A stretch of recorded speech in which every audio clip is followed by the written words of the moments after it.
Thank you for joining me on the Boise Art Scene podcast. I'm Morgan McCullum. I'm here with Blood Lemon, who will be performing at Treefort on Sunday. Thank you both, or all three, for joining. So can you tell me a little bit about the group, how you maybe got together a little bit? Sure. Yeah, we are good friends that met in Boise. Yeah. And we played in different bands, and we loved our bands, and we wanted to play together. Yeah. I think it was just like having all played in other projects, just looking for the opportunity to play more with other women. Mm-hmm. Yeah. And then so we got connected, and I was like, let's try it out. Let's see how it works. Yeah. Well, that's awesome.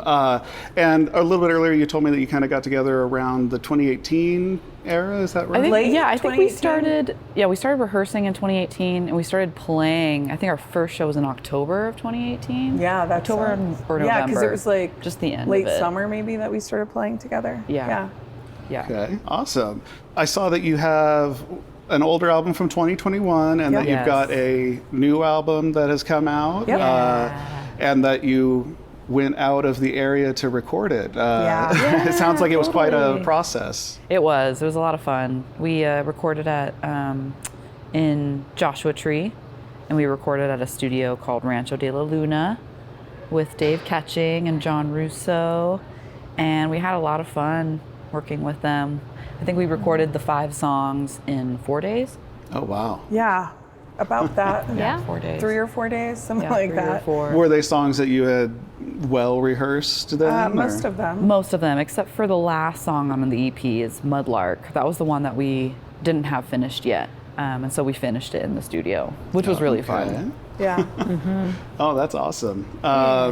So being here at Treefort, where are you performing? What's that going to look like for you? Sure, we're playing at the Hideout Stage, which is the second stage at main stage, inside the ticketed area. Mm-hmm. We've played that stage before in the past, I think 2 years ago. Yeah, we did. Yeah, it was so cold. Didn't it start snowing? I think it did. Yeah, snowing. 2 years ago it snowed a decent amount during In the Treefort. middle of our set. I remember I was like bundled up in my jacket. That's right. So who knows what we'll get tomorrow, but we're playing tomorrow, like late afternoon, just after 4. Yeah.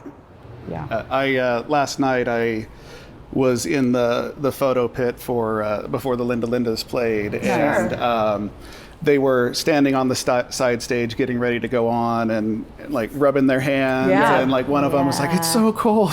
Yeah, and it wasn't even that cold in reality, but like it's all relative, of course. Yeah, if you're from Los Angeles, it's a little bit cold. I think we've had experience. It's not ideal, obviously, to play outside when it's cold out, but the crowd typically here every year shows up. Oh yeah. You know, whether there were even people here when it was raining and snowing. Exactly. That was, I think, part of I believe it was that first year that Treefort was in Julia Davis that it was particularly wet. It was and snowy very cold that year. That is very true. And we'd had 2 kind of warm Treeforts back to back, because we'd had the September one that had been a follow-up, like our first back from COVID lockdown kind of stuff. And we played, that was the time, we played a outdoor stage. We called it the rotisserie stage. Yes, right. Oh my God. It was like that 5 stage. p.m. time frame again. And so the sun was just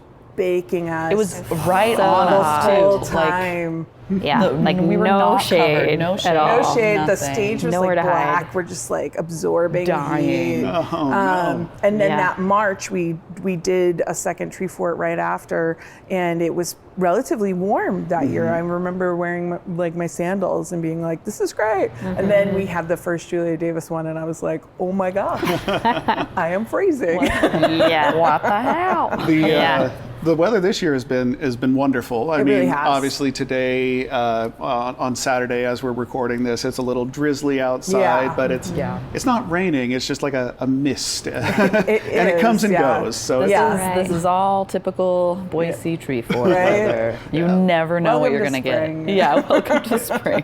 when you're rolling the dice in late Yeah. March. Always. Yes. Yes. Always. But all in all, I'd say it's been great. Yeah. You mentioned that you've performed Treefort a few times before. What number of performances is this for you, do you think? Or at least years, maybe not number. For Blood Lemon?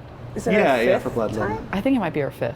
We played, the first time we played was at the Linen Building, and that was pre-COVID, so I think this is our 5th time, Yeah, approximately. I think so. Sure. Wow. Because that, Well, it's so hard because September, all of us have been March. It might playing be the Treefort, 6th. even not in Blood Longer. Lemon. yeah, that is Right. true. So it's so, like, I can't even How do you see I it. think separate there's it? only been 1 year I haven't played in a band at Treefort, Really? possibly. Wow. I'm pretty sure it's only 1 year. What was the year? Do you I don't remember? even remember. It was before Blood Lemon, Okay. after Finnegan's. Oh, just in that There in-between was period. an in-between Okay. where I think 1 year, it wasn't like no Mostly Muff, no Finnegan's, Blood Lemon didn't Wow. exist yet that I didn't play. That's hard to believe. I know. Yeah. Play. I know. So you're all just chronic musicians, is that? I like that. I have been I like it. playing have since I was like steadily since I was 16 as a like popular musician. I think even before that I started playing music like in band and singing in choir. I've been singing since I could sing. So, Yeah. but like writing music for a long time. Yeah. I'm going on more than 30 Chronically. years of Chronically. writing and performing and chronic. Chronic. Sorry, it's No, just a it's term fine. that I enjoy, I guess. Yeah. It's an accurate term. Who is the primary songwriter, or do you all share kind of responsibilities? How does that work? We kind of all share. I think it usually starts with either me or Lisa bringing something to the table, and then we all collectively add on top of it from there. Excellent. And because it's a curiosity of mine, when you're working on your songs, are you starting with the melody or are you starting with the lyrics? How does your process work? I think for myself, like, I think I thought more in those terms initially as a songwriter. Now I think more conceptually. I think I often come up with lyrics, like at least the idea of a lyric beforehand. Now, more often than not. Yeah, that's true. When we started, I felt like you were kind of writing lyrics as we were going along, Yeah. and then now maybe Yeah, not as sometimes, much. mostly I think for me it's a concept or an idea Yeah. of what I want to write about. And then it kind of forms as we go. Yeah, it forms as we go. Yeah. Yeah. For me, I either write like a riff on my bass, or I'll write a chord progression, and I usually have a melody in mind. Okay. And then I usually am like purposefully trying not to plan too much ahead of that, just to give room for Lisa and Lindsay to add whatever they want. Sure. Well, and yeah, I mean, in a band, it's definitely got to be at least a quasi collaborative Of course. process. Yeah, of course. Yeah. Yeah, I think that's one of the things that's been really nice about this project is that there's a lot of opportunity, but also like there's the freedom to try things and also the understanding that not everything's going to work. Totally. And that willingness to take the chances and try things out. Yeah. Yeah. Excellent. Are there any other groups that any of you are performing with this year, or is Blood Lemon it? For me, I play in Built to Spill as well. So I played with them yesterday. I was like, was it yesterday? It was yesterday. That's how it feels at I caught Treefort. the last bit of that set Oh, yesterday. cool. It was also really freaking cold. I was planning on not wearing my jacket, and I walked out on stage and I was like, nope, I am not doing that. Yeah. It's a very physical activity to be on stage, Totally. and and like you've mentioned before, all sorts of weather conditions that you have to deal with. Have there? You mentioned some hot. Has there ever been any play in a thunderstorm or anything like that? Yes. Oh, Yes. Totally. The thunderstorm. Yes. Hail. Yes. Full on hail. Hail was thunderstorm. coming down, and then there was a thunderstorm behind us. Yeah. And it was at Sawtooth Valley Gathering in Stanley, Yes. Idaho. Yes. We remember it because we just felt like witches. Yeah. With the whole lightning time, with the in the lightning background. Yes. We were playing our song Black Cap Cry, and it's like this really heavy, kind of ethereal song. And it just felt so surreal to be performing Yeah. it while this like crazy weather is It around was. us. Yeah. It was cool. It was kind of magical. It was magical, and yeah. the crowd they were such troopers too, because like it was like hailing, and they'd like go hide, but they were all like on the periphery of this, and we were on a covered stage, fortunately, so it was Yeah. like we weren't worried about ourselves. But then it was like one of those things where it was just like kind of rolling around the mountains, so it would get sunny and people would come back out and be like hanging out, dancing, whatever, and then all of a sudden it would like start hailing Start again. hailing, and then they would all Yeah. run, but still listen and still Yeah. enjoy the music. It was bizarre. Yeah. We were all in it together. Yes.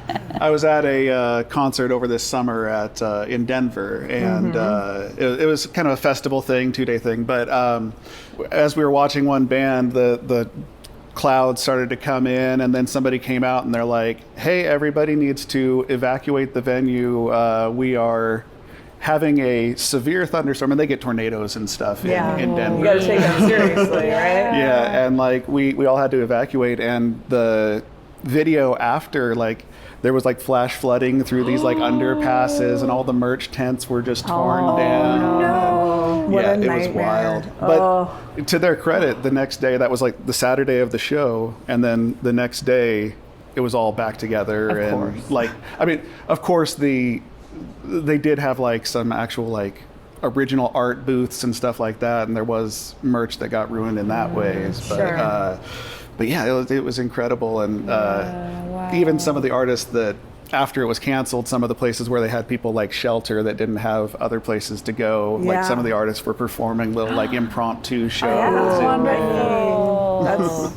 That's I awesome. love that. But music is just, I love it. You know, it's one Yeah. of those things that's, it's universal, you know, Yeah. whatever. But and it's communal. yeah, it's just, I one of the things that I love about Treefort, especially here, is that you can just wander around and you can hear all kinds of music. You know, I want to say it was Thursday night. I saw an indie group in the Olympic, and then a bluegrass group at Penn Gillies. I saw a different night. I saw, you know, Red Light Challenge at Humpin' Hannah's.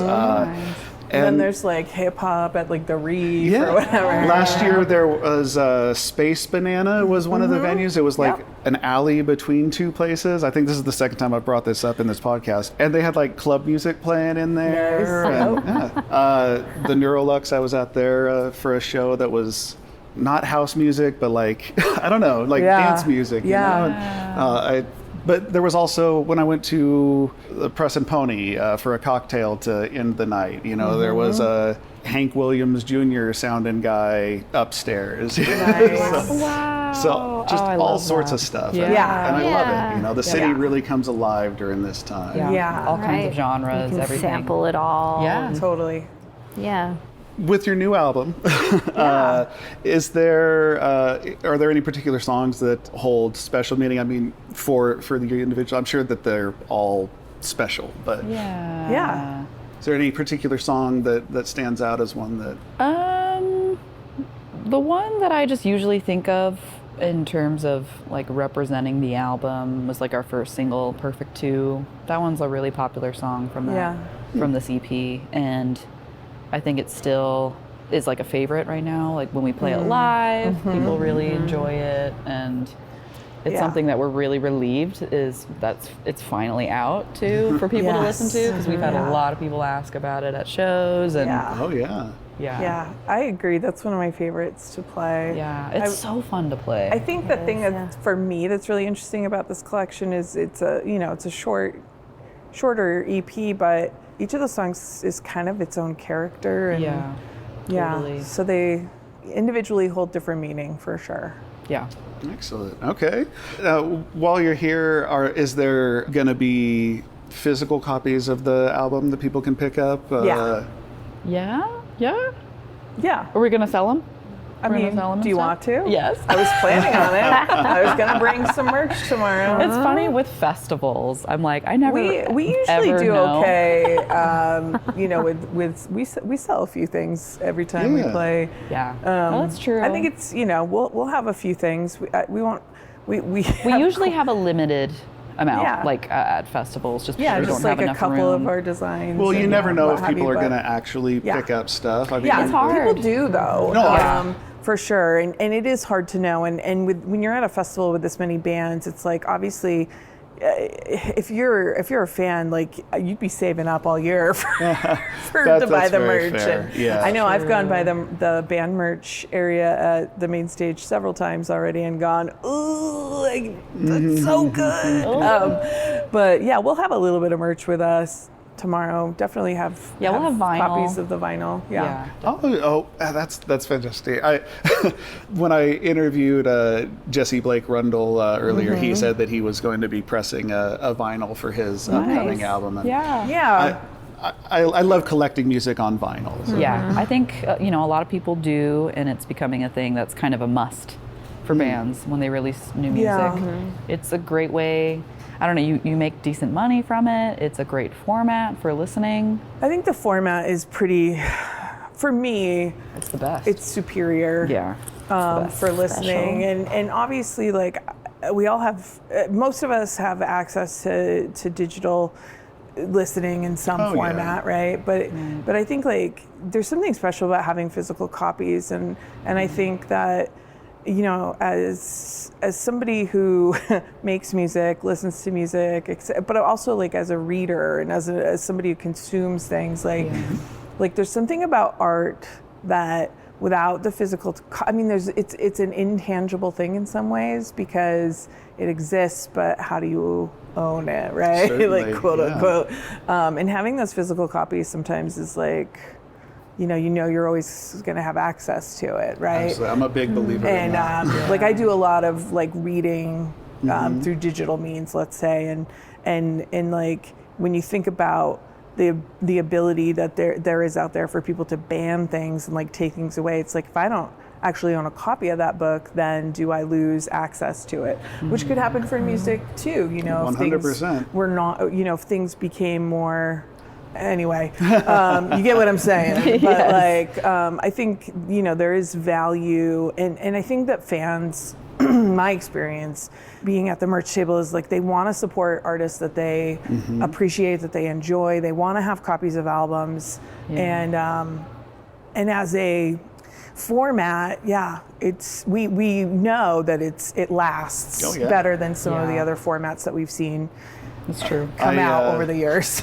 I recently was able to acquire, back in the 60s, my dad was in a band and they were in an area that had a bunch of garage bands and a recording studio. Nice. And this recording studio like just put out a whole bunch of these little bands. And so they have an EP, but there's actually like a collector's market for these old, like, especially this particular record label is Varden Records or something like that out of like Chico, California or something.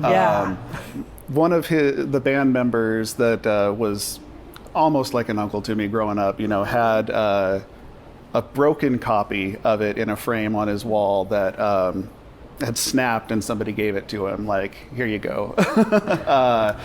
But, so I grew up seeing that, but I had never actually like heard their song because it was recorded on a record that nobody owned. Right.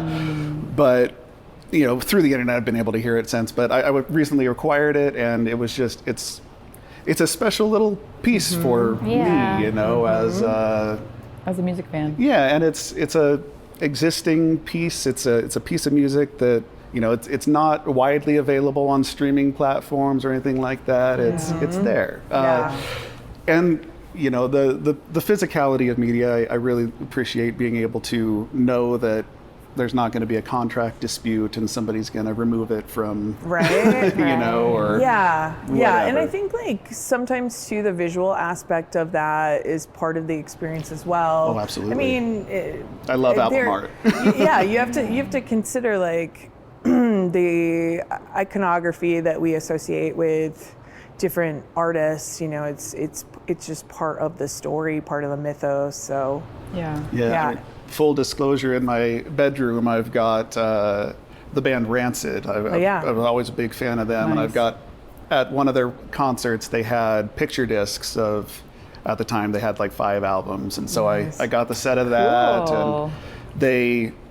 Too much info dumping here, but they back in the 80s, they were in a couple of the members were in an influential group called Operation Ivy, Yep. and I've got the picture disc of that band on there, and so yeah, I've got those hanging up and some other albums hanging up, and Yeah. that artwork, that it's just, you get that appreciation, and it's a way to really engage with the music. It feels like, Yeah, and you it's a know. tangible Totally. thing, and then you also know that the musician is getting fairly compensated for it too. yeah. Yes, yeah, that you're not worried about them getting fractions of a penny from Exactly. a stream. And when you're Right. going to a live show and you're buying the band shirt, it doesn't just represent like your support of that band or what have you. I think it helps make more concrete the memory of that experience. Absolutely. You know, it's like every time you wear that shirt, you're going to My think closet about is full it. of band shirts. And yeah, you know, like yeah. absolutely, like I get it, you know, and I mean wearing a band shirt, Yes, like yeah, it's another way of not just showing that support, but also like of making that connection with something that you did love, enjoy, whatever it is. Yeah. Well, for me, I'm so ADHD, I tend to forget who I saw, you know. I'm like, especially if it's not somebody that I know already, you know, I'm like, oh, who was that we saw? And then I'm looking back through the schedule or something. But when I hear them and I know that I like them and I can walk over and buy a record, I mean, I do again prefer to buy the records, but you know, if there's a CD or something there, if I can pick it up and, you know, do a little support for them, but also have access to that music, that's, I love it when I'm able to do that for sure. And yeah, more directly supporting the artists and not going through the filter of a label or something like that. Right. But yeah, I do see some bands around that have merch, some that don't, some that have attended merch booths. When I saw Red Light Challenge, they had they obviously travel around with like a box that they have like open up, and it's got like a Venmo sticker and like Yep. We all have like our own little displays and everything. You just kind of have to. It's a little odd because that's like a thing that's expected now of bands is you have your music, you have to play it well, and then you have to have your own little boutique in the corner. Right. With your merch. And it has to look good, and you have to have your apparel that looks good. Yeah. And like, it's kind of wild. I mean, I think when it comes down to it too, it's like there's that conversation about like people want to support you and you want them to have something that they're going to enjoy too. Totally, I think the saddest thing that I've seen when I've been touring and things like that is like when bands have terrible t-shirts and then people buy them, but then they never wear them. You know, and it just feels so wasteful. It's like people could have just given you tips, right? Or something, but also like that's like advertising for you. You know, it's like free advertising. So in a way, like so that if somebody you're friends with that person, you'd be like, oh, you saw this band, who are they? Blah blah blah. You know, like it helps. Anyway. Well, there was a band that was here last year, and they were here this year again, called Social Cinema. And I was just walking through the Grove last year, and they were playing, and I was like, oh, I like the sound of this, you know? And so I stopped and listened to them, and I bought their record after, and you know, I went and saw them again this go around. And I mean, they had a merch booth, but it was they had the same album that I already owned, so I chose not to buy it again. But but you know, I appreciate that, you know, that they stuck with me because I was able to have that memento from the show. And, but I also do understand that it could be a big burden. It's another thing to think about. If you've got a manager and a crew or something like that. You know, one of the things that, and you were talking about like creative economy, I think that people from the outside think that it's just like money comes easy to that. It's like, there's so much work to it, and I think most artists are not business people in my experience, exactly. And so we're not necessarily savvy about how to make it work, and getting paid fair wages as a musician is already hard so as it is. Challenging. I mean, there's nothing that says there's no set standard that like you're gonna get anything. You know, for an artist like Chapel Rowan to talk about the fact that artists need healthcare. Like is huge, you know. Yeah, like, I mean, you're all independent contractors. We're independent contractors, absolutely. And even when you're making millions of dollars for a record label, like if that's the case, like maybe you can afford to pay out of pocket to go to the doctors, but that's not sustainable if you have a long-term health condition or something, you know? And especially on like her level where she is essentially like an athlete and working for a record label. Totally. And she can totally hurt herself. Yeah, on stage. and anything can happen to anybody, you know what I mean? It's like, oh, absolutely. I think like people like take for granted that musicians don't become famous overnight. Oh, no. That is such a myth, and it's famous bands were local bands first. Always, and it just is so much work to not only make the money but to maintain it, and maintain it. That's a really good. Yeah, because even like when you think about like a band like Youth Lagoon from here, you know, it's like he in that group like kind of felt like an overnight success, right? But then there's pressure on artists to follow that up, you know, like make an even better album or whatever. Like there's this level of expectation that comes at a certain point where you become a commodity too, right? And then there's like, it's a hard balancing act, I think, when it just comes down to it. And I think it's fine for people to expect things, but it's also like, if you set yourself up for an expectation, you can also set yourself up for disappointment, right?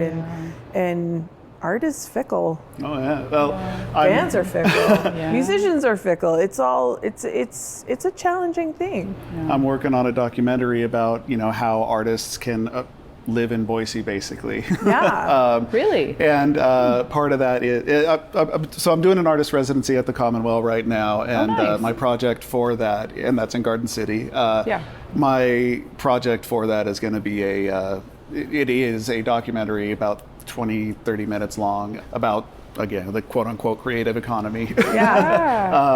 But and so in that I interviewed several other people, and I mean over the course of doing Boise art scene, I've done more than 60 something interviews, and very consistently, artists especially aren't able to accomplish the marketing side of it or the monetization side of it. And I included it in the documentary because I really loved the way that she said it, but one of the artists said, you can't expect an artist to be a business person. We're so busy creating that you can't, and I was thinking about that last night when I was running around on my phone, recording on a reel camera and then pulling that to the side so that I can shoot some video with my phone for social media, and then making sure that I make a post. It's a lot. It's a lot. It's so much.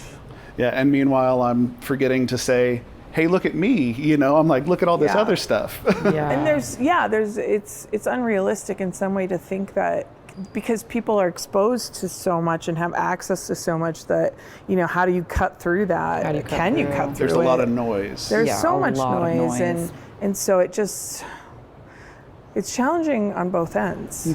I think it was really challenging for me personally, like when we were coming out with our EP and like putting effort at the time, like at the beginning of this year, putting effort into finding ways to have us like stick out in our content, our social media content. It's a lot. It's overwhelming, and Absolutely. and I'm proud of like what we came out with and what we did, but it's just like it's a whole other ball game that you have to worry about.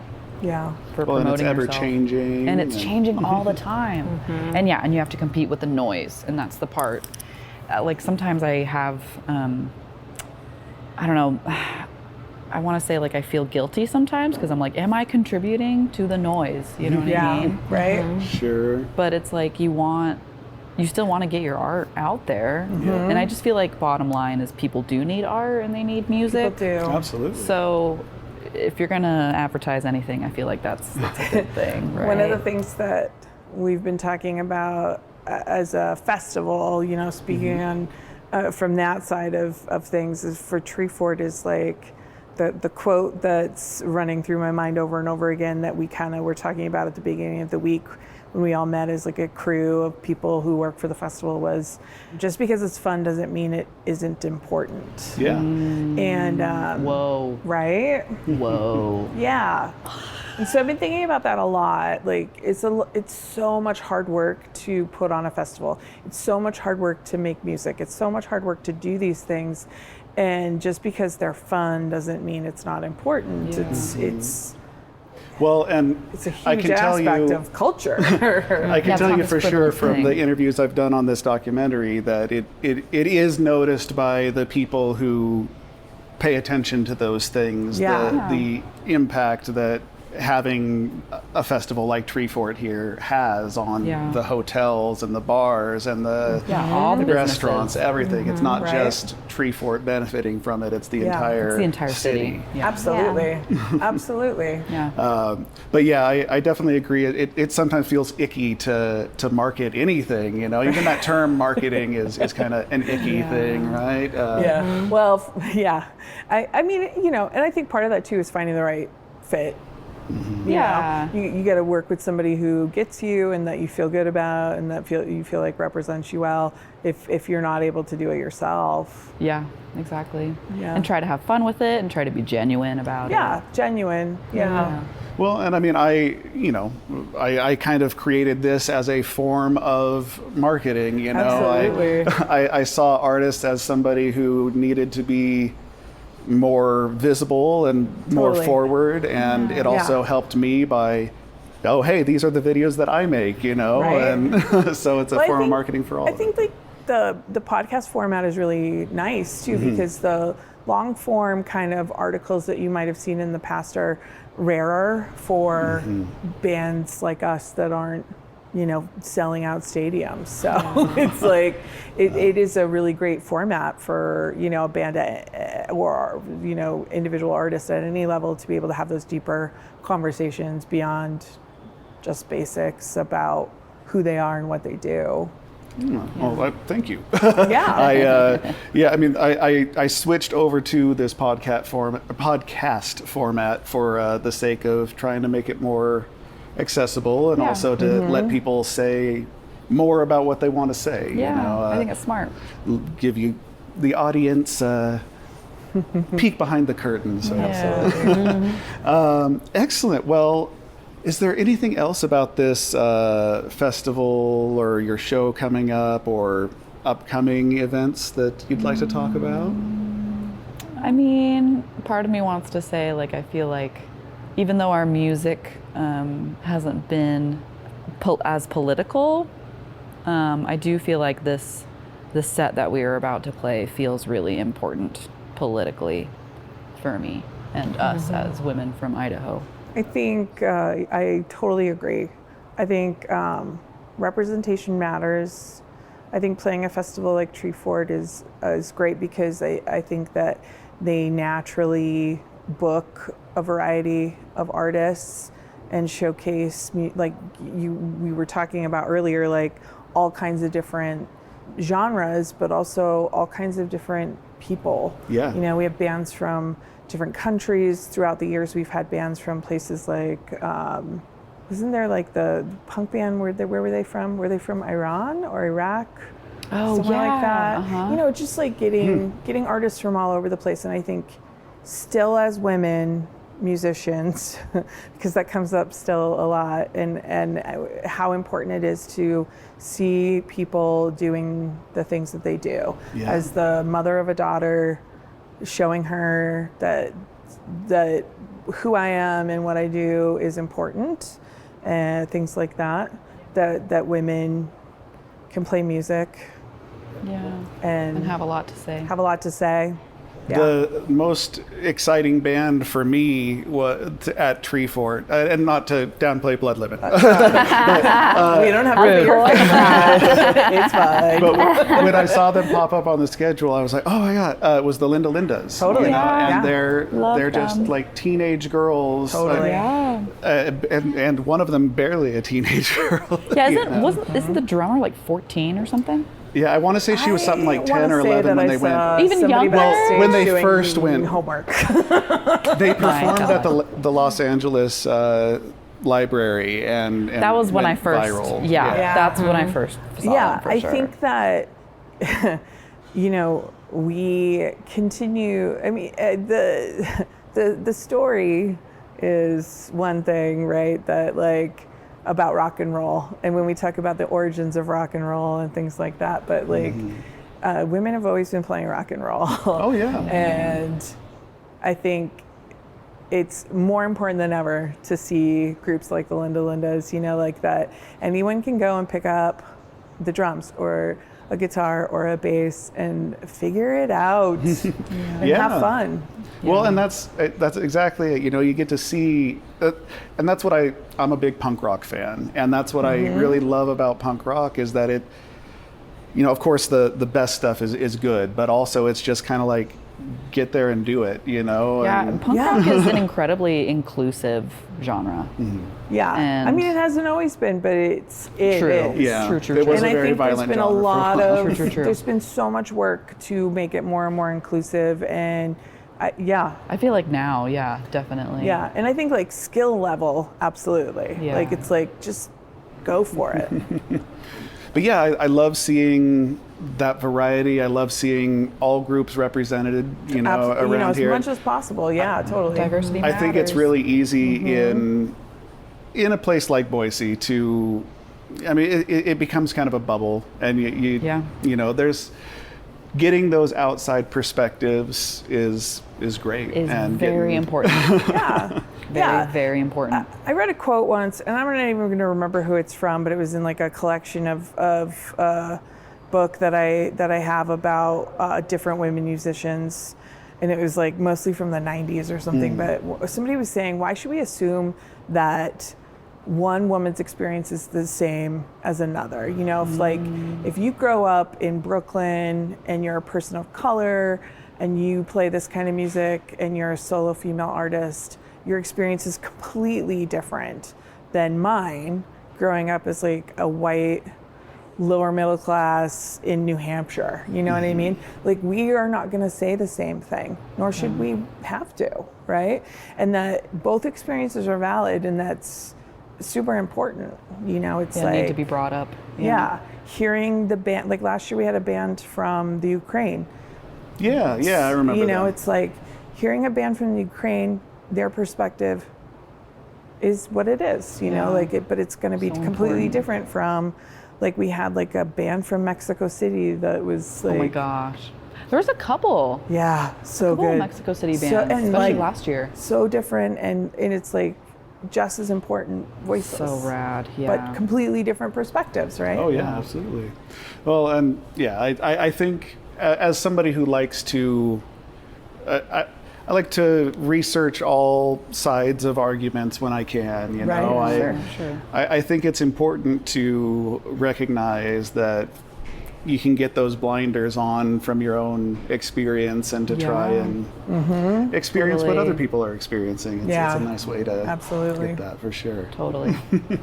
Well, Blood Lemon, thank you so much for coming. You're playing at the Hideout at 4 p.m. on Sunday? Yeah, just after Yes. 4, like 4:10. 4:10. I think. Yeah. Okay. Excellent. And that is in the main area. And people can come and see you, and that would be fantastic. Yeah. And also, I'm doing a solo set Oh, actually right afterwards. okay. I'm playing it at 6 at the Modern Hotel. It's like an unofficial showcase with Sawtooth Valley Gathering. Yeah. We Yes. previously talked about.